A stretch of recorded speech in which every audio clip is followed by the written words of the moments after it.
Hello दोस्तों, यह कहानी है आकाशीय छाया का रहस्य। गांव के बुजुर्गों की आवाज़ में हमेशा एक डर छुपा रहता था। जब भी वे उस पहाड़ी का नाम लेते जिसे निषिद्ध पर्वत कहा जाता था, कहते थे कि वहाँ एक ऐसा प्राणी रहता है जो आधा घोड़ा आधा पंछी है। हवा में उड़ते हुए उसकी आंखें अंधेरे में जलती अंगारों की तरह चमकती है।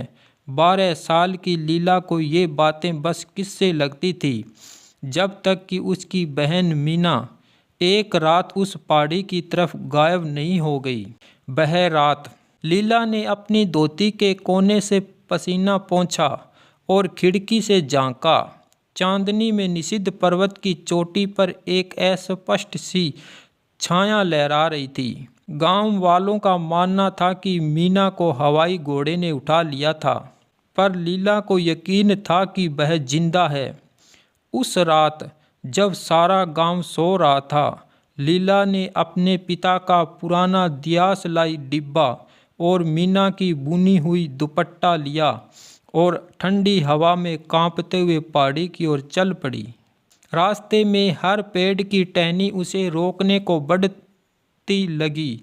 तभी ऊपर से एक विचित्र स्वर गूंजा, न तो पंछी की चीख न घोड़े की हिनहिनाहट।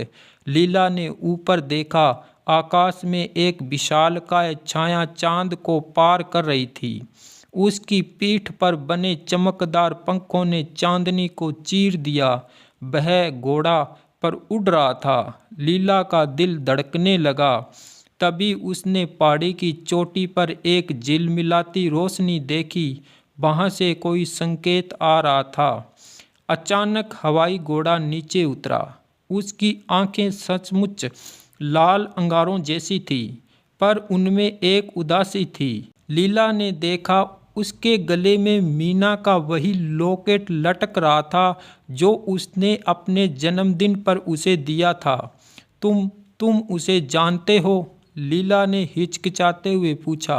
घोड़े ने सिर हिलाया और पंख फैलाए, मानो कह रहा हो, सवार हो जाओ, असली रहस्य अभी बाकी है। दोस्तों, कहानी अच्छी लगे वीडियो को लाइक करें और चैनल को सब्सक्राइब करें। मिलते हैं कहानी के नेक्स्ट पार्ट में।